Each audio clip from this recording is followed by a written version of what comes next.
Querido hermano, gracias al Señor por su palabra, por todo lo que Él permite. Entendemos que la iglesia es uno de los medios que Él ha permitido para que la fe, la salvación pueda ser aplicada a nuestra vida. Como les decía al inicio, vamos a estar dando inicio a la segunda clase de nuestro estudio de la Confesión de Fe de Londres de 1689. Para los nuevos, para los que quizás no estuvieron en la primera clase, la Iglesia Bautista Reformada Cimentados en la Palabra es una iglesia de carácter confesional. Esto significa que nos adherimos a un documento que expresa lo que creemos acerca de las Escrituras. Sí, entonces, en la primera clase nuestro hermano Edward nos estuvo guiando acerca de esta introducción que hicimos. No entramos propiamente a hablar del párrafo 1, pero sí hicimos una introducción donde hablábamos de varias cosas y nos hizo también un contexto histórico. Sí, entonces, para recordarles un poco la mente, ese día hablamos que, bueno, hablaron porque yo no estuve ahí, hablaron de que la confesión de fe es necesaria estudiarla. Hay una necesidad de el estudio doctrinal de la palabra de Dios. Hablamos también de que la confesión es una buena herramienta. Hablamos de un contexto histórico y también el propósito de este. Y también hablamos de unos rasgos distintivos de la confesión. ¿Ok? Entonces, respecto a la necesidad, hablamos de que eran 3 necesidades. A ver, no sé si alguno me recuerda alguno. Hablamos número 1 de que es necesario, ¿por qué? Porque la Biblia lo demanda. Citamos un pasaje de Gálatas, citamos otro pasaje que no recuerdo en el momento, pero básicamente lo que dijimos es que es necesario estudiar la Biblia. La Biblia lo demanda y eso ya son palabras mayores, que tenemos que ser muy diligentes en el estudio doctrinal. Y algo, por último, pero no es menos importante, se evitan herejías. Todos los movimientos heréticos, todas estas desviaciones doctrinales se han producido porque ha habido un abandono del estudio de la doctrina. Entonces, no es un estilo de hacer las cosas para nosotros, sino que es necesario. Tenemos que estudiar la doctrina. Hablamos también de que la confesión era una buena herramienta y entonces ahí quisiera escucharlos. ¿Qué es un credo? ¿Qué es una confesión? A ver, ¿quién recuerda esa definición?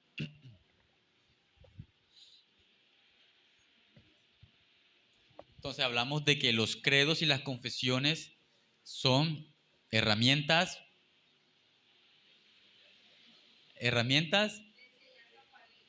falibles, que ¿qué hacen? Que resumen nuestro entendimiento de las Santas Escrituras. Entonces lo voy a preguntar al final, si se me olvida me recuerdan. Es importante que entendamos qué es un credo, una confesión. Son herramientas de enseñanza falible que resumen nuestra comprensión de las Escrituras.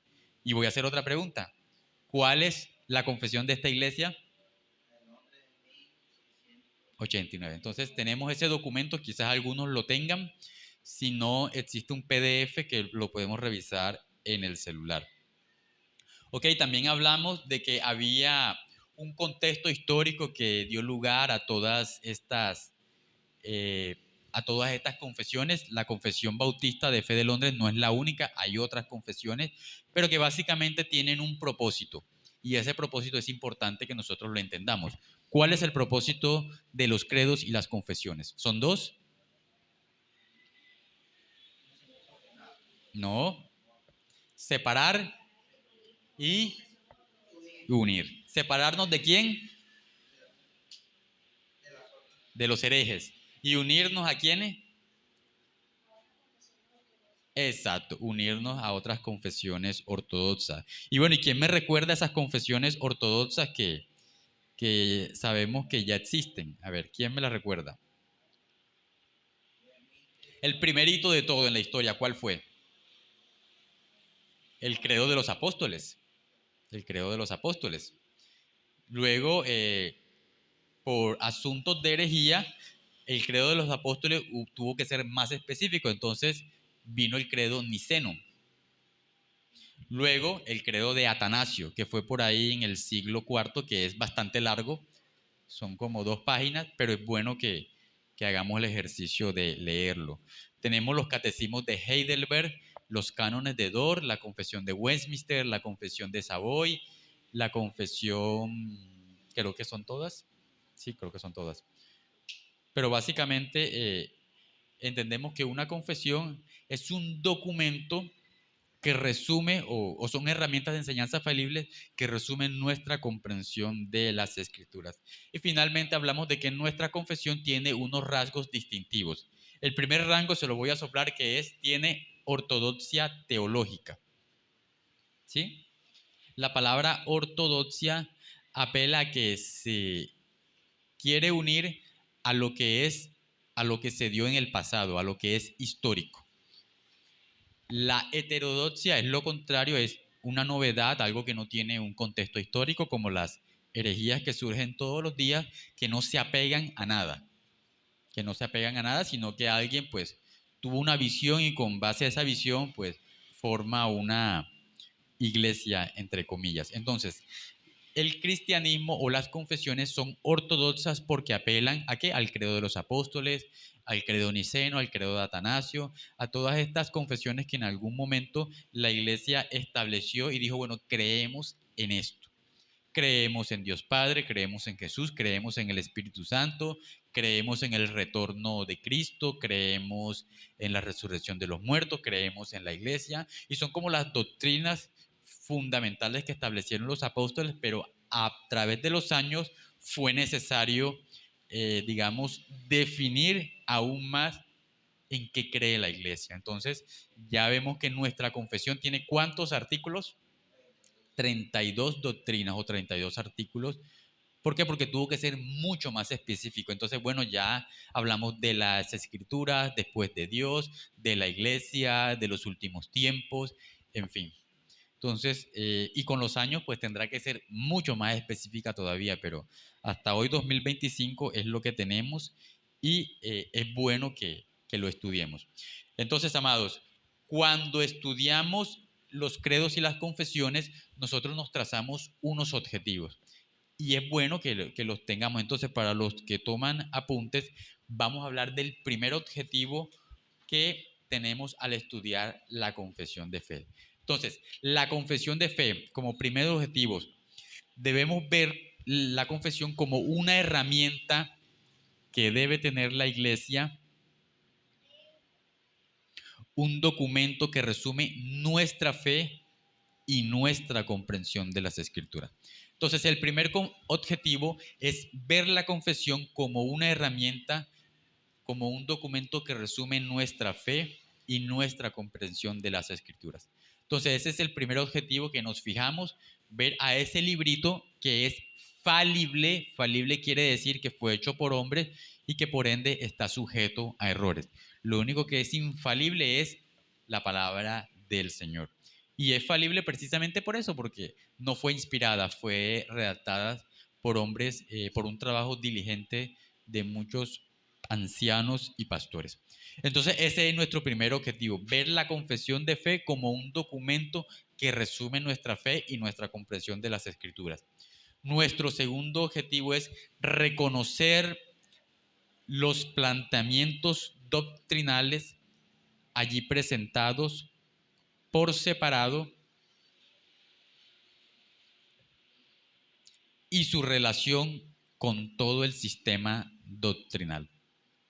Entonces, la idea es que podamos ver todos los planteamientos doctrinales planteados en la confesión y ver eso cómo se relaciona con todo el sistema doctrinal. Sí, entonces ese será nuestro segundo objetivo. Veremos que cada doctrina no es algo aislado. Todas las doctrinas se relacionan entre sí, entonces no podríamos de alguna manera estudiarla por separado. No podríamos hablar, por ejemplo, de Cristo si no hablamos primero de Dios. Es necesario primero hablar de Dios para entonces adentrarnos al estudio cristológico. Entonces, nuestro primer objetivo es ver la confesión como una herramienta que resume nuestra fe y nuestra comprensión de las Escrituras. Nuestro segundo objetivo es estudiar cada uno de los planteamientos doctrinales y ver cómo se relacionan esto con todo el sistema. Nuestro tercer objetivo es entender el lenguaje puritano que tiene la confesión y los llamados particulares que hace. No es un secreto, y bueno, y si lo es, se lo digo en este momento, la confesión de fe fue redactada por ese grupo de hermanos que tenían celo por la palabra de Dios, que se reconocieron en su momento como los puritanos. Y los puritanos veremos que ellos apelaban o llamaban mucho a la santidad del pueblo de Dios. Pero obviamente esos llamados se tienen que adecuar a nuestro tiempo. Y entonces es importante que nosotros podamos entenderlo. Entonces nuestro tercer objetivo, lo repito, es entender el lenguaje puritano y personalizar los llamados particulares que hace la confesión. ¿Sí? Entonces esos son nuestros objetivos. Vamos a reconocer un cuarto objetivo: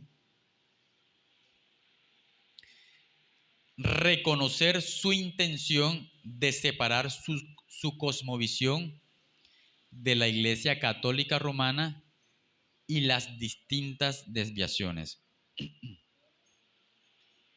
Entonces ahí vemos de lo que hablábamos ahorita, tiene la intención de separarnos. ¿Separarnos de quién? De herejes como los católicos romanos, que pues introdujeron en todo su sistema doctrinal doctrinas que no eran amparadas por la palabra de Dios. Entonces ese es el cuarto objetivo. Quiere separarnos de todos aquellos que enseñen cosas contrarias a lo que la Biblia enseña. Y como quinto objetivo, para los que toman apuntes, consolidar por medio de ella nuestra identidad de iglesia que entiende la Biblia como la autoridad suprema por la cual debemos regirnos. Sí, entonces esos son nuestros objetivos al adentrarnos al estudio de la confesión de fe. Primero es ver la confesión como una herramienta. Sí, claro. Consolidar por medio de ella nuestra identidad de iglesia que entiende la Biblia como la regla suprema por la cual debemos regirnos.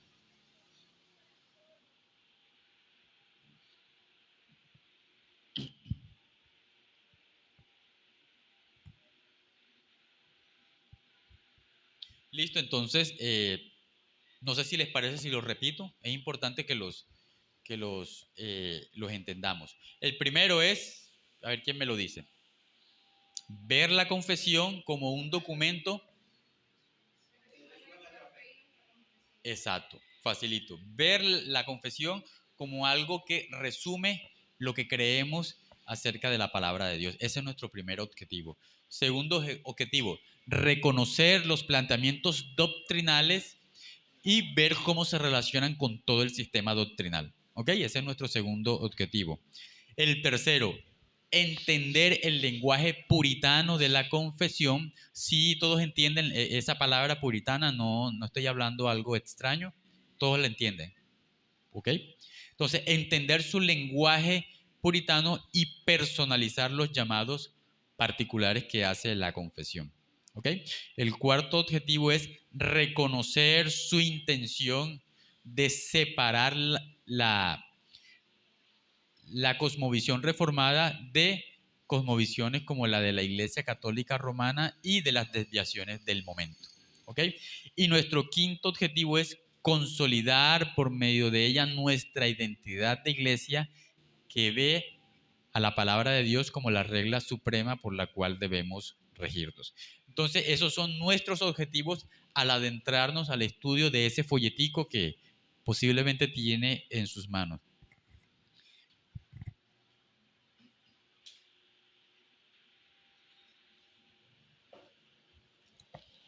Y ante ello debemos decir que en el afán de promover principios sólidos a la iglesia, entendemos que Cristo ha dado a la iglesia maestros para la perfección de los santos, para la obra del ministerio. Entonces, estos maestros, estos teólogos de todos los tiempos han estructurado doctrinas secuenciales que entendemos como credos y confesiones para que cada uno de ellos puedan enseñarnos qué dice la palabra de Dios. Y pasan siempre de las doctrinas más cardinales, entre comillas, hasta las que no lo son tanto. Y digo cardinales entre comillas porque todas las doctrinas son importantes, pero hay algunas que son muy neurálgicas, como por ejemplo la naturaleza de Cristo. Es una doctrina que es muy importante. Los cristianos verdaderos deben reconocer a Jesús como Dios.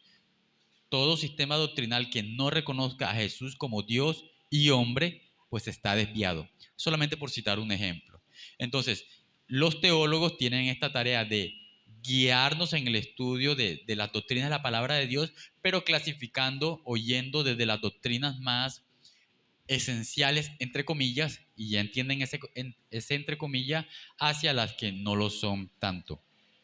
Y a este ejercicio nosotros le solemos llamar teología sistemática, el cual no es otra cosa que agrupar en segmentos las verdades doctrinales que están en las escrituras. ¿Para qué? Para que el pueblo de Dios pueda tener de primera mano un consolidado de verdades que son relevantes para su fe. Este término, teología sistemática, se debe entender en contraste a lo que vemos en la Escritura. Pregunta, ¿en la Biblia las doctrinas están organizadas? No, ¿no? ¿Por qué? Porque están organizadas de acuerdo a cómo fueron reveladas. Entonces, ¿qué es lo que hacen los maestros que Cristo da a la iglesia? Proveen ese sistema doctrinal que organiza en segmentos las verdades de la palabra para que el pueblo de Dios pueda tener un compendio organizado y así pues entender su fe. Eso es lo importante. Han existido teólogos sistemáticos siempre. Hablamos de un teólogo que se llama Charles Hobbes, que es un teólogo presbiteriano, que él inicia su confesión con un tema que se llama la idea de Dios. ¿Y por qué menciono esto? Porque cuando hablamos de teología sistemática surge una pregunta. Bueno, ¿cuál es la doctrina entonces que debe ser la más importante? Es un dilema porque, como lo dije antes, todas las doctrinas son importantes. Pero, por ejemplo, este señor Charles Hodge consideró que la doctrina más importante o con la cual debía iniciar su teología sistemática es la idea de Dios. Otro teólogo como Juan Calvino inició su institución de la religión cristiana con el concepto de Dios. Entonces él coincidió con Charles Hoff. Otro teólogo llamado Louis Berkhof inició su teología sistemática con la doctrina de Dios. Entonces vemos que los hermanos coincidieron con el hecho de que la doctrina más relevante es hablar de Dios. Y esto es lo que se conoce como teología propia. Atributos de Dios, Dios, su esencia, su naturaleza. Todo buen cristiano o todo cristiano que se ejercite en el conocimiento sano de la palabra de Dios debe conocer primero, bueno, ¿quién es Dios? Y la Biblia habla mucho acerca de la esencia de Dios. Y es natural. Teo es Dios, logía, tratado o discurso. Entonces, ¿con quién o con qué tema debería iniciar una teología sistemática? Debe ser por medio de Dios. Entonces, mis amados, refiriéndonos a la confesión, recordemos con qué tema inicia, con qué capítulo. ¿Por qué no inició con la doctrina de Dios? Porque pasa algo con los credos y las confesiones. Los teólogos que he citado, Charles Hodge, Louis Berkhof y el otro que se me olvida, Calvino, ellos se escribieron para un contexto histórico diferente al cual se escribió la confesión de fe. ¿Para qué se escribió la confesión de fe o cuál fue el objetivo? Eran dos, yo los dije. ¿Cuáles eran? Separar y unir. ¿Por qué separar y unir? porque en el momento en el que se dio la redacción de la Confesión de Fe fue en el siglo XVII. En Inglaterra había muchas controversias religiosas y era necesario que la confesión iniciara con ese capítulo que es acerca de las escrituras. A ver, no sé si de pronto podemos echar el cassette un poco hacia atrás y recordar un poco de lo que nos hablaba nuestro hermano Edward. En Inglaterra, la reforma religiosa, ¿cómo empezó a ver? Empezó con un episodio vergonzoso, no sé si alguno lo recuerda.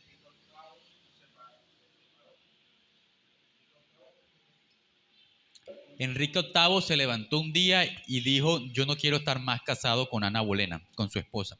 Entonces, el Vaticano, Roma, no le aprobó el matrimonio, entonces él dijo, bueno, me separo de Roma y construyo, entre comillas, mi propia iglesia, y él era el jefe de esa iglesia. ¿Cómo se llamaba esa iglesia?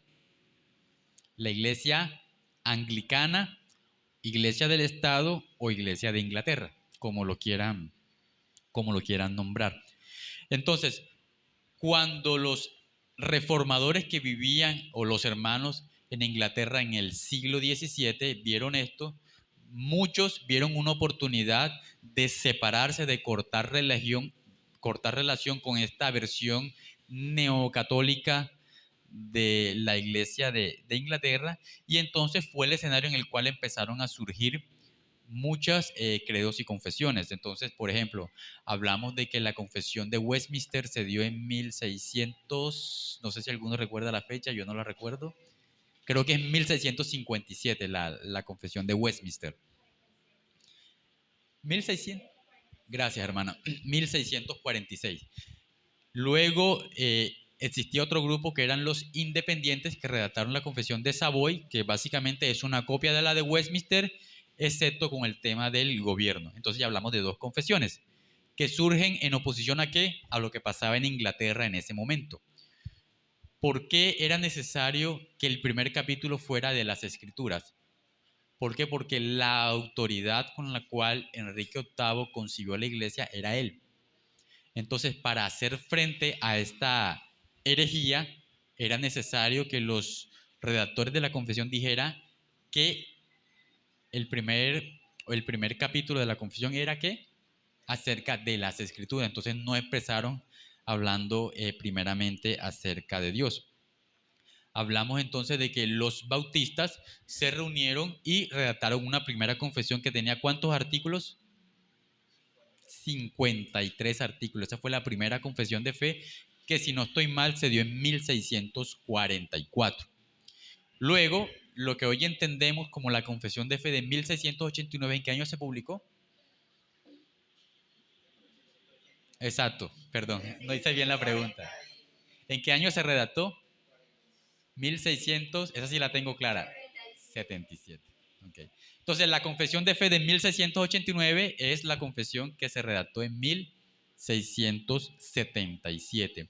Entonces, esta fue como la arena o el caldo de cultivo en el cual nacieron, al menos en Inglaterra, las confesiones. La confesión de Saboya, la de Westminster y nuestra confesión, que es la de Londres de 1689. Entonces, todo esto lo he explicado para que entendamos por qué nuestra confesión inicia con el capítulo de las Sagradas Escrituras. Entonces, vamos a estudiar algunas razones para sustentar este punto.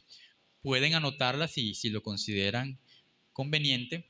Voy a darle las razones de por qué de la Sagrada Escritura es el capítulo con el cual inicia la confesión.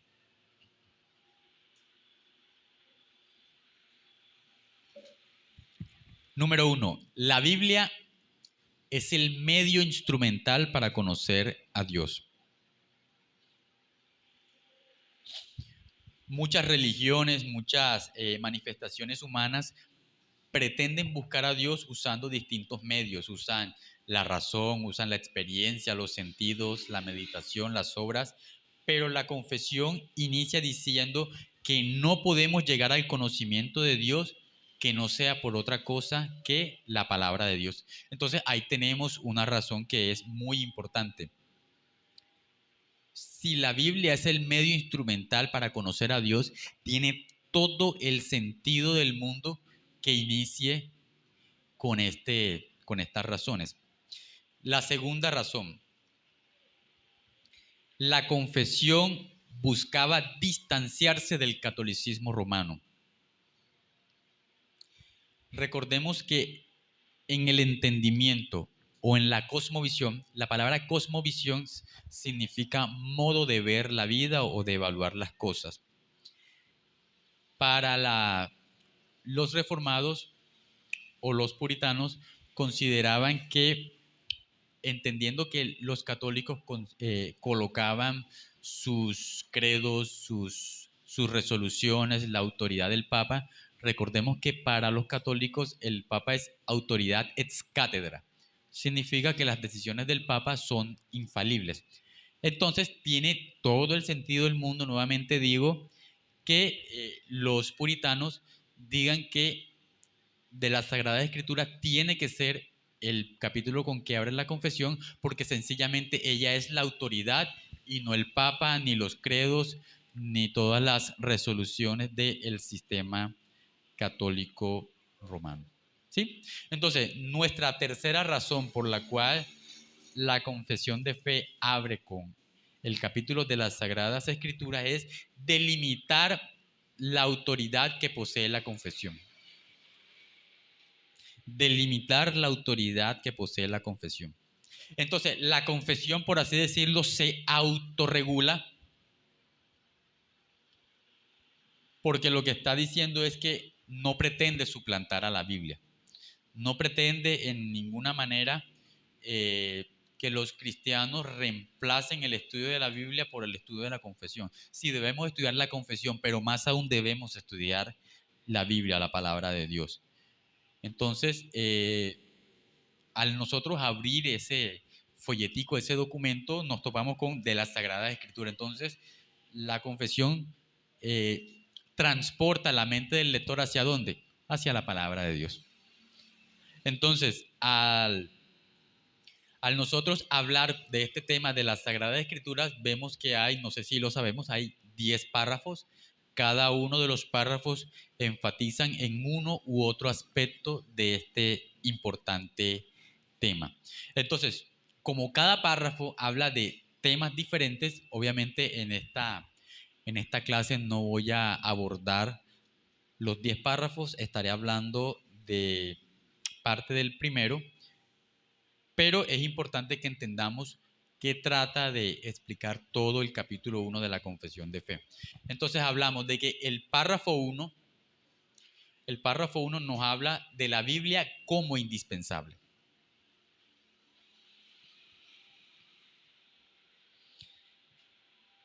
El párrafo 1 nos habla de la Biblia como indispensable. Entonces ahora vamos a tener la oportunidad de leer el párrafo 1 de la confesión y veremos esto que estoy enseñando.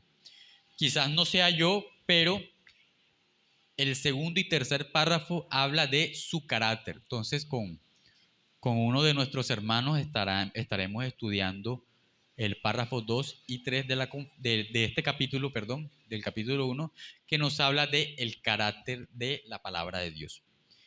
Veremos que el párrafo 4 y 5 habla de su legitimidad. El párrafo 6 habla de su eficacia.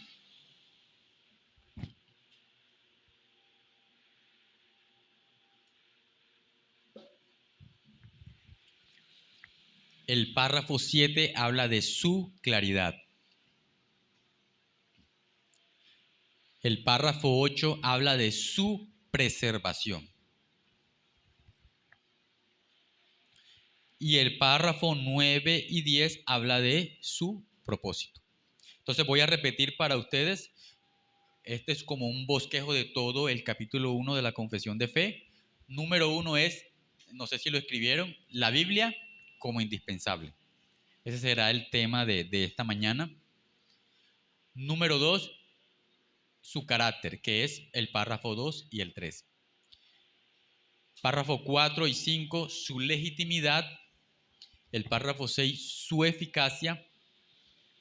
el párrafo 7, su claridad, el párrafo 8, su preservación, y el párrafo 9 y 10, su propósito.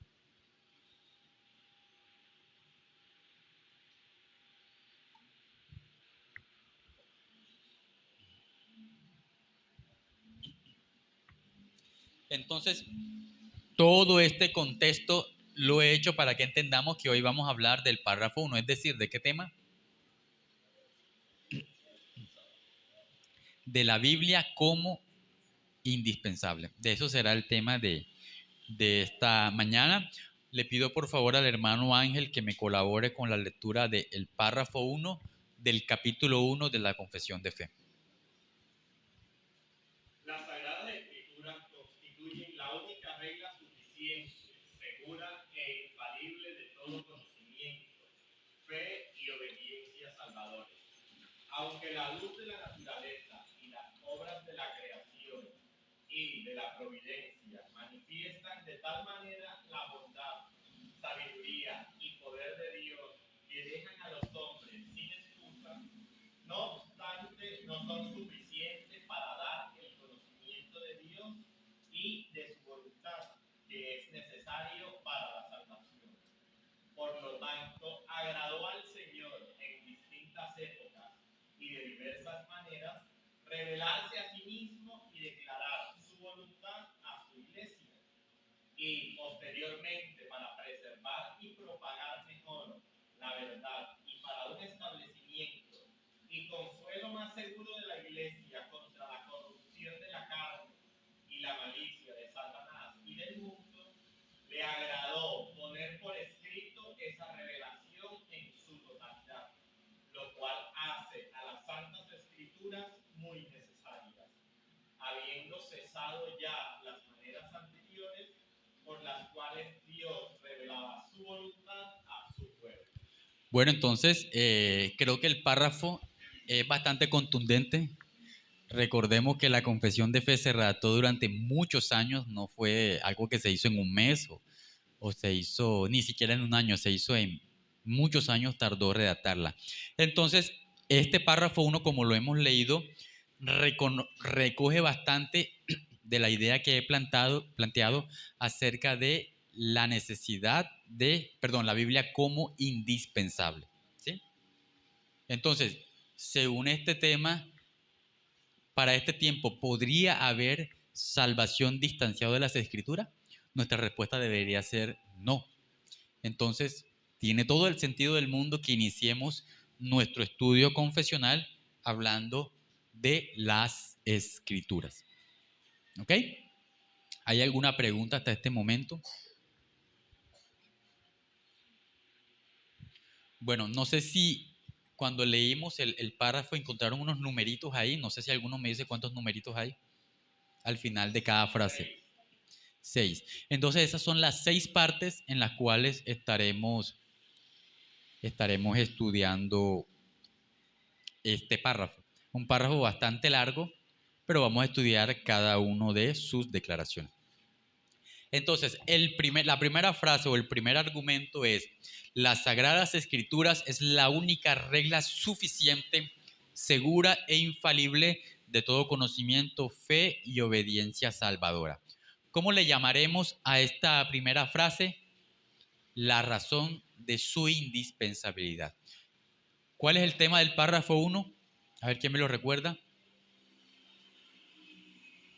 ¿Quién me lo recuerda? El párrafo 1. La Biblia como indispensable. Entonces, la primera frase del párrafo 1 es la razón de esa indispensabilidad. Sencillo. Hermano, si tiene alguna pregunta, pues puede levantar su mano o algún aporte y estaremos escuchando su argumento. Entonces hablemos acerca de la razón de su indispensabilidad.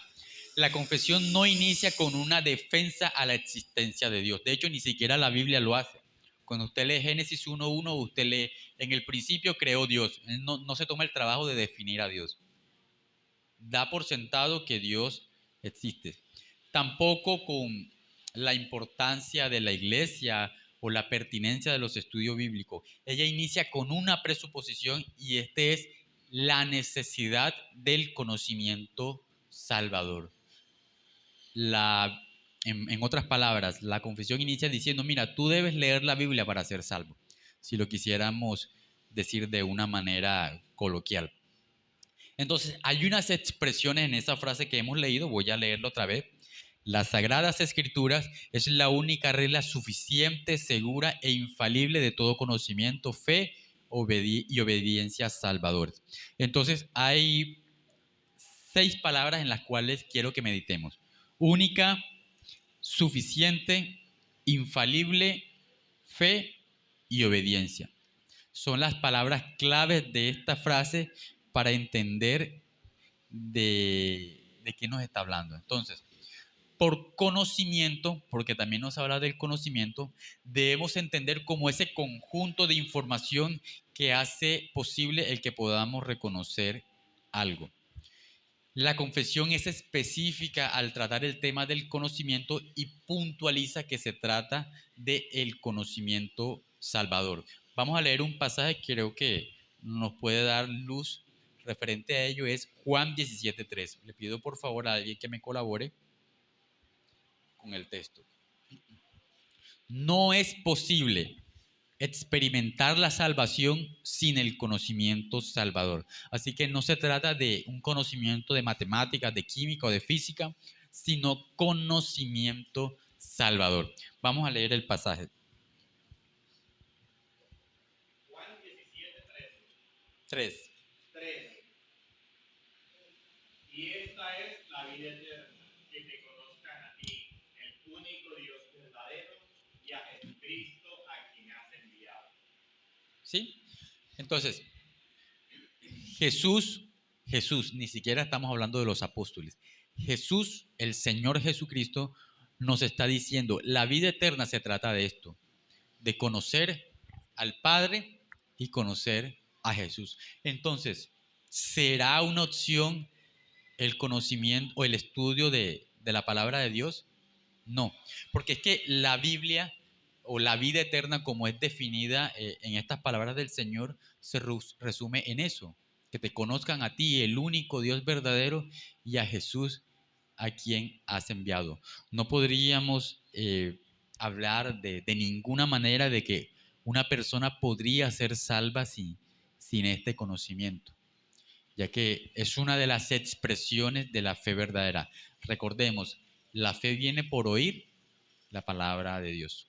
No puede existir una fe que esté distanciada del conocimiento de la palabra.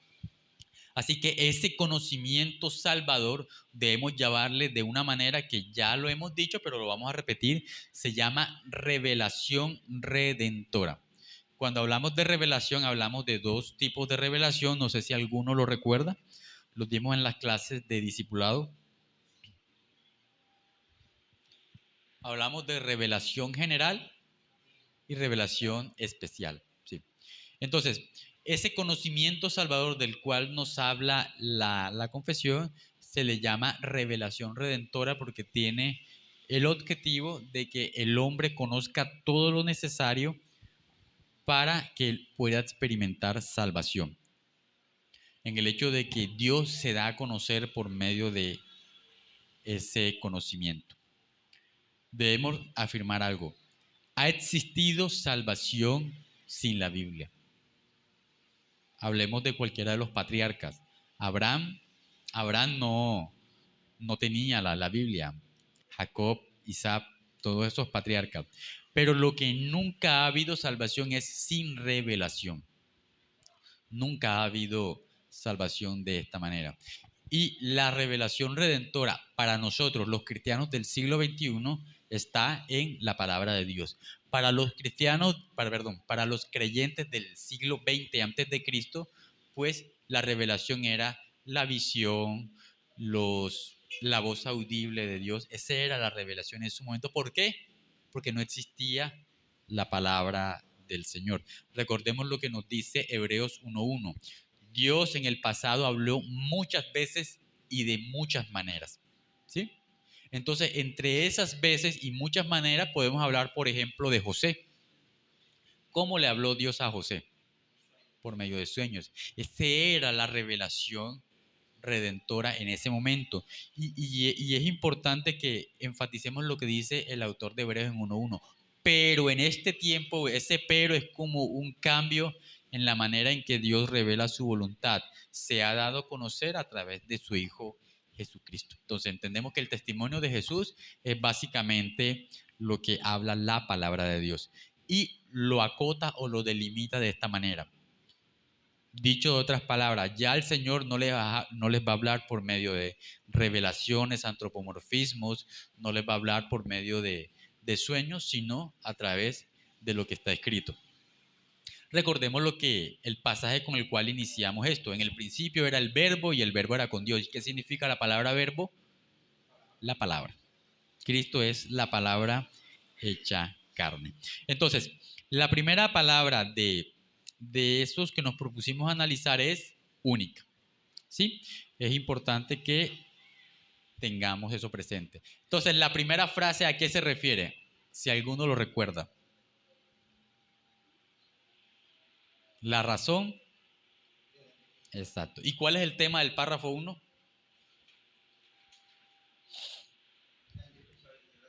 La Biblia como indispensable. ¿Y qué es un credo y una confesión?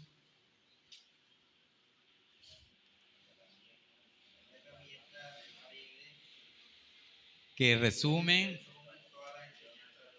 nuestra comprensión de las escrituras. Okay. ¿Y por qué la confesión no inicia con el párrafo, no sé, de Dios, con el capítulo de Dios? ¿Por qué no iniciará de esta manera?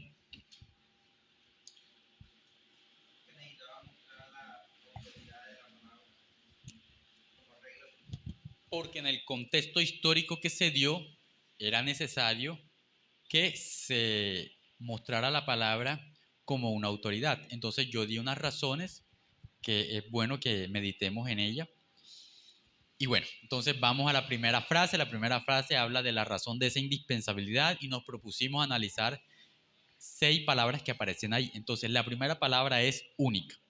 Entonces las Sagradas Escrituras es la única regla suficiente, segura e infalible de todo conocimiento. Y hablamos de que ese conocimiento está delimitado. No es conocimiento geográfico, no es conocimiento de matemáticas, sino conocimiento ¿qué? Redentor o redentivo. Estamos hablando de ese tipo de conocimiento. De manera que si establecemos que no puede haber salvación sin conocimiento de revelación redentora, la confesión afirma que la Biblia, que las Sagradas Escrituras es la única fuente de esa revelación. Así que no hay otros medios.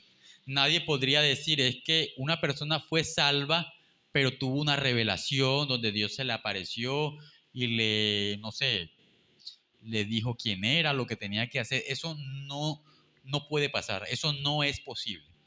Eso no, de acuerdo a lo que nos presenta la Biblia, la salvación es a través del conocimiento redentor. Y en este tiempo el conocimiento redentor se da a través de ¿qué? De la Biblia. Por tanto, la Sagrada Escritura es la única fuente de autoridad. Así que para ello yo le pido que leamos el pasaje de 2 de Timoteo, capítulo 3, versículo 15 al 17.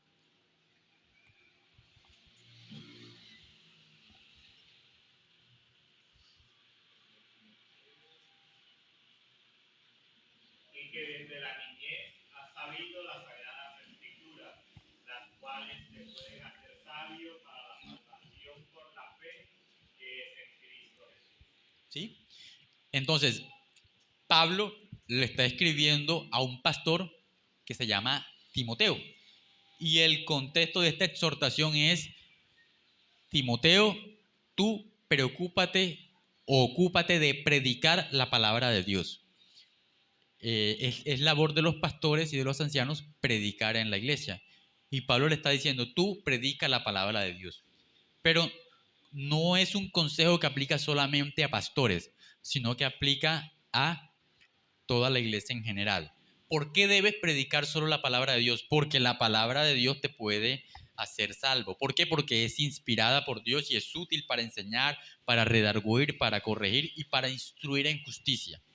Entonces, Pablo nos da este consejo que es sumamente importante para que nosotros tengamos en una alta estima el conocimiento de la palabra. Hay otro pasaje que voy a leer para ustedes, está en Isaías capítulo 8, versículo 20, y dice: a la ley y al testimonio, si no dijeren conforme a esto, es porque no les ha amanecido Jehová.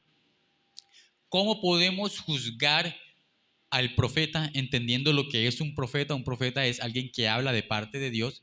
¿Cómo podemos juzgar la profecía del profeta? ¿Cómo es que se puede probar eh, lo que está diciendo? De acuerdo a lo que leímos. Si no hablaren conforme a lo que está escrito, entonces porque no les ha amanecido Jehová. Recordemos, estamos hablando de las Sagradas Escrituras y todo está subordinado o todo está circunscrito a ella. ¿Cómo podríamos evaluar a un predicador, a un pastor? Si un pastor viene aquí a decir que, por ejemplo, el infierno no existe, por citar cualquier herejía, esa enseñanza se ajusta a la Biblia, se ajusta a la ortodoxia, no. Entonces es una manera de desecharlo. Si no es ortodoxo, entonces es que heterodoxo. No se ajusta, no tiene raíces históricas, no lo enseñaron los apóstoles, no lo enseñó Cristo. Hay algo que es importante en el estudio de la teología. Las novedades teológicas no existen. Eso es algo que los estudiantes de teología pueden estar tranquilos de que no hay invenciones, no hay cosas nuevas. Siempre apelamos a lo que es histórico, a lo que es ortodoxo, a lo que siempre ha escrito, a lo que ya se escribió, a lo que se ha practicado desde entonces. Somos bastante conservadores en ese aspecto. ¿Cómo podríamos evaluar ese librito que llamamos Confesión de Fe? Si se ajusta a la palabra de Dios. Entonces, es un buen punto para que nosotros podamos entender. Entonces, hemos hablado de que la confesión la palabra es la única regla de fe. La segunda palabra que vamos a analizar es suficiente. Así que no solo decimos que es la única, sino que también es suficiente. No necesitamos otros medios, pues en ella encontramos todo lo que necesitamos. Crear otros medios por medio de los cuales Dios hable es negar la suficiencia de la palabra de Dios. Y hay un grupo que en este tiempo cae mucho en ese error y es el sistema católico romano, donde para ellos no es suficiente y por tanto pues se necesitan de otras cosas. Un ejemplo, hablar de el sacramento de la confirmación, que no es enseñado por la palabra de Dios, pero que aún así en el entendimiento católico es necesario para que el, el nuevo convertido pues le sea aplicado esto. Entonces, decir esto es simplemente afirmar que lo que está demandado en la escritura, que lo que está consignado en ella, no es suficiente, que la autoridad de alguna manera reposa en otra cosa diferente a ella.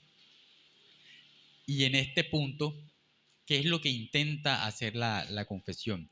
Separarse de un grupo que ya estudiamos en la clase pasada que se llaman los anabaptistas, que entre su concepción errada del bautismo que tenían, había una enseñanza en particular que ellos hacían. Ellos practicaban la, la, la profecía de nuevas visiones, nuevas revelaciones. Entonces, cuando la confesión dice de que las escrituras es suficiente, realmente lo que está marcando es contraste de los anabaptistas, porque para ellos, pues sí, ellos reconocen que la Biblia es importante, pero que bueno, también Dios nos habla por medio de profecías, por medio de otro tipo de revelaciones. Y la confesión está diciendo, no, la Biblia es suficiente. Y es importante que nosotros nos unamos a esa declaración de los puritanos. Entonces hemos hablado de que es única, de que no hay otra, de que es suficiente, de que no se necesita adicionarle algo más, otra fuente, y hablamos también de que es infalible. La Biblia no puede fallar ni equivocarse. Todas sus disposiciones, todas sus líneas son 100% eficientes. Todo consejo humano, toda decisión de un concilio, todo credo, todo esto podría equivocarse, pero la palabra de Dios es infalible, no se equivoca. Así que nosotros podemos declarar que las escrituras son indispensables para adquirir el conocimiento salvador, pues aparte de ser única, es suficiente y también es infalible. Y es importante, mis amados, que veamos la palabra de Dios. Entendamos otra cosa, la siguiente palabra que vamos a analizar es fe. ¿Cómo podríamos definir la palabra fe o el concepto de fe? Es el asentimiento moral y efectivo del conocimiento. Tú puedes saber muchas cosas, pero no asentir a ello. Y es importante que nosotros entendamos esta definición. Saber algo no significa necesariamente tener fe en ello que se sabe. La fe es importante para acompañar el conocimiento. ¿Qué dice el autor de Hebreos? Porque sin fe es imposible acercarse a Dios, porque el que se acerca a Dios es necesario que crea que le ha hallado.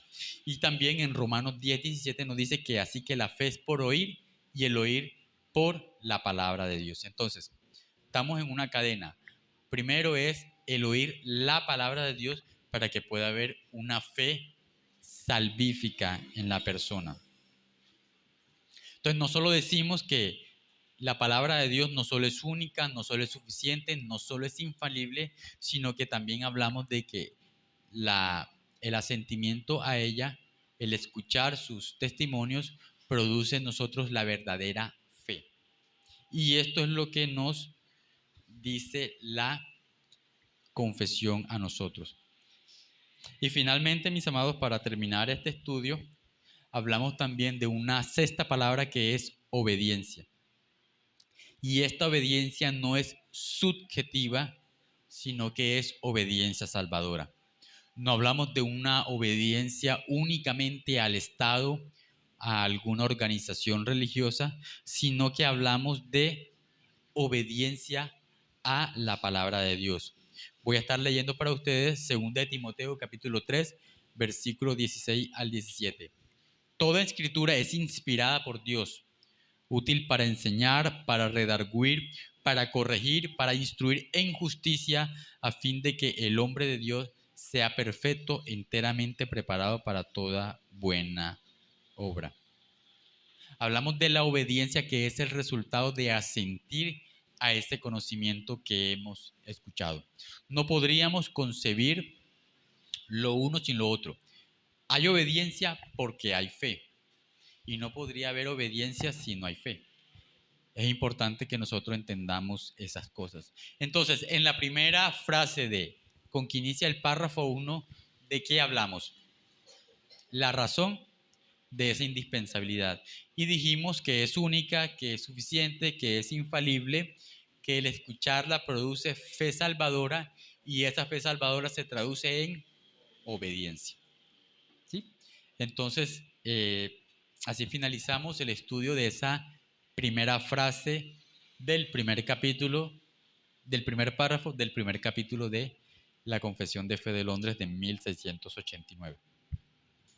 Así que Dios guíe a nuestros hermanos en el estudio de este documento histórico del cual ciertamente tenemos mucho que aprender.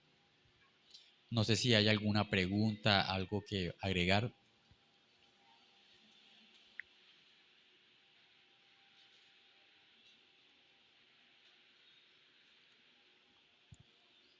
Bueno, amados, entonces tengamos un tiempo de receso. Creo que el tiempo son 15 minutos.